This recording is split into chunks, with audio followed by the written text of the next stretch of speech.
کہ ان سے بڑا ظالم کون ہوگا جو اللہ کی مسجد ہو. یہاں لفظ مساجد ذکر کیا جمع، تو حالانکہ انہوں نے تو ایک مسجد سے روکا تھا. اگر اس وقت اس مشرکین نے، نصارہ نے یہود کو روکا تو بیت المقدس سے روکا تھا. اگر بیت اللہ سے روکا گیا تھا تو ایک مسجد سے روکا تھا. تو یہاں مسجد اللہ کہنا چاہیے تھا، اللہ کی مسجد سے روکا. یہاں تو فرمایا مسجدوں سے روکا، حالانکہ مسجدوں سے تو نہیں روکا، ایک مسجد سے روکا. اس کا ایک جواب یہ ہے کہ اصل میں جس مسجد سے روکا تھا وہ افضل المساجد ہے، اشرف المساجد ہے، یعنی بیت اللہ سے روکا تھا. اور بیت اللہ پوری کائنات کی مسجدوں میں سے سب سے افضل اور مرکزی مسجد ہے. تو جب مرکزی اور بڑی اور افضل مسجد سے روکا تو اس کا مطلب اس کے نیچے والی ساری مسجدوں سے روکا ہے. کیونکہ جب ہم مطبوع کا ذکر کر دیا جائے تو اس کے تابع جتنی ہوتے ہیں وہ سب کا سب آٹومیٹک اس میں شامل ہو جاتی ہیں. جیسے اگر گھر کے بڑے سربراہ کو کہہ دیا، اس کو دعوت دے دی کہ جناب فلاں صاحب بما اہل و عیال، تو باقیوں کے نام نہیں لکھے، بڑے صاحب کا لکھ دیا، جو مطبوع ہے اس کے تابع جتنے سارے کے سارے شامل ہو جاتے ہیں.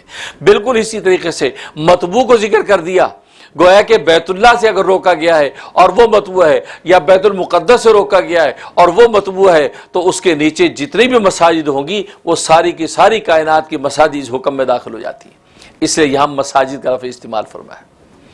اور دوسری وجہ یہ کہ روکنے والے چونکہ متعدد تھے، یہ مشرک بھی روک رہا ہے، وہ مشرک بھی روک رہا ہے، یہ مشرک بھی روک رہا ہے، گویا کہ ہر مشرک جو اہل ایمان کو وہاں اللہ کا ذکر کرنے سے روک رہا ہے. تو روکنے والے چونکہ متعدد ہیں، اور مسجد کہتے ہیں سجدہ کرنے کی جگہ، تو گویا کہ انہوں نے کئی سجدہ کرنے کی جگہوں سے روکا، تو وہ مساجد بن گیا.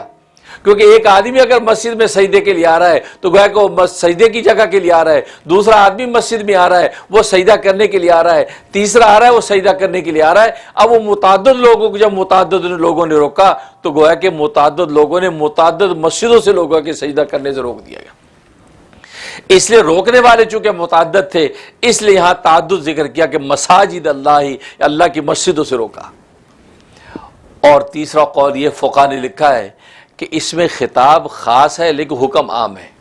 خطاب تو خاص بیت اللہ کے بارے میں ہے کہ بیت اللہ سے روکا گیا تھا، لیکن اس کے اندر حکم عام ہے، قیامت تک کی ساری مسجدیں اس کے اندر شامل ہو گئی. دنیا کی کسی بھی مسجد سے کوئی شخص روکے گا اللہ کا ذکر کرنے سے اور مسجد کو آباد کرنے سے، کوئی کسی کو روکے گا تو اس آیت کے اندر داخل ہوگا، وہ من اظلم ہوگا، وہ شکار ہو جائے گا. اس لیے فرمایا کہ یہ حکم عام ہے.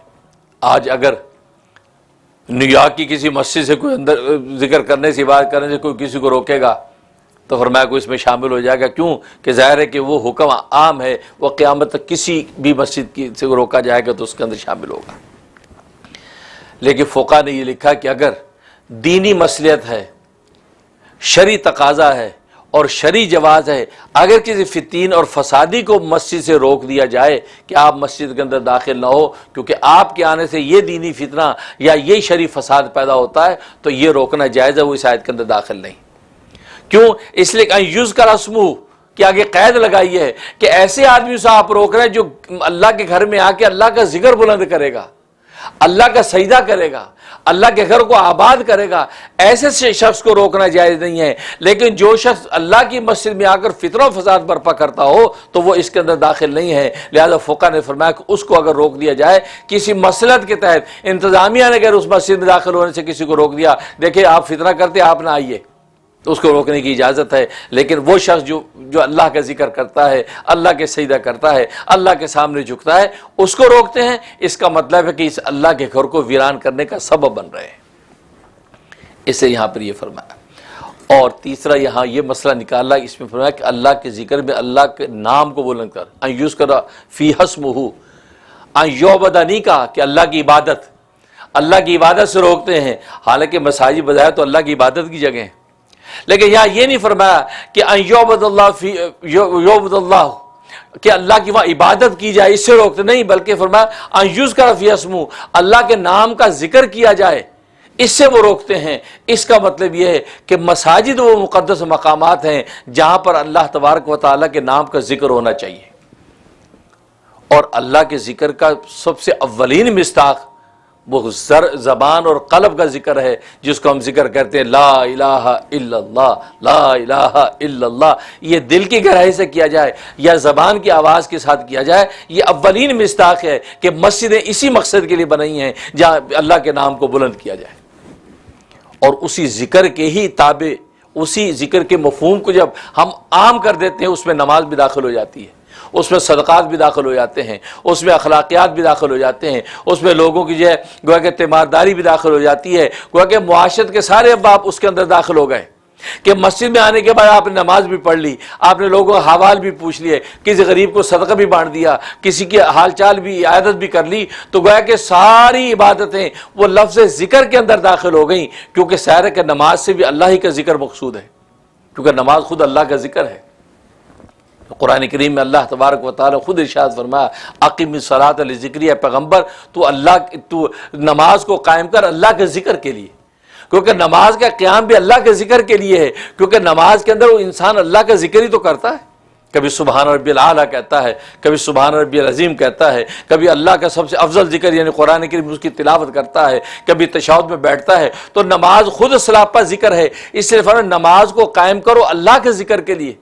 تو معلوم ہوا کہ مساجد کے اندر مجالس ذکر کا اہتمام کرنا یہ تو خود قرآن کا منشا ہے کہ مسجد کے اندر نماز پڑھنے کے بعد اس وقت جب احوال ایسے ہیں کہ کوئی کسی کے نماز میں خلل نہیں ہے تو وہاں اہل مجلس بیٹھ کے لا الہ الا اللہ کا ذکر کریں، اجتماعی ذکر کریں، آواز کے ساتھ ذکر کریں، کیونکہ اللہ کے نام کو بلند کرنے کا تذکرہ خود اس آیت کے اندر موجود ہے. اور جو اس ذکر سے روکے، اجی مسجد میں آپ نے کیا بدعت پھیلا رکھی ہے، یہ کیا ذکر ہو رہا ہے، بہت سے نادان یہ بات کرتے ہیں، اس کا وہ ومن ازلم کے اندر وہ داخل ہیں، کیونکہ اللہ کے ذکر سے روک رہے ہیں، اللہ کے ذکر سے روک رہے ہیں. اور جو مجالس ذکر ہو رہی ہیں اور جو اٹھ کے چل دیتے ہیں اور جی بدعت ہو رہی ہے ہم نہیں اس میں بیٹھتے، تو قرآن میں اللہ نے دوسرے مقام پہ کہہ دیا یہ کہ ومن اعرض عن ذکری، جس نے ہمارے اس ذکر سے اعراض کیا فَإِنَّ لَهُ مَعِيشَةً ضَنْقًا، ہم اس کی دنیا کی زندگی کو تنگ کر دیں گے اور شیطان اس کا ساتھی بن جائے گا اور پھر اس کو جو اندھا کر کے جہنم کی آگ میں ڈالیں گے. اتنی وعید کہ ذکر ہو رہا ہو اور آپ بدعت کا فتویٰ لگائے چل دیے. قرآن نے کہ وَمَنْ أَعْرَضَ عَنْ ذِكْرِي فَإِنَّ لَهُ مَعِيشَةً ضَنْقًا، وہ دنیا کی زندگی بھی معیشت بھی اس کی تباہ ہو جائے گی کہ آپ ذکر کو چھوڑ کے نکل گئے.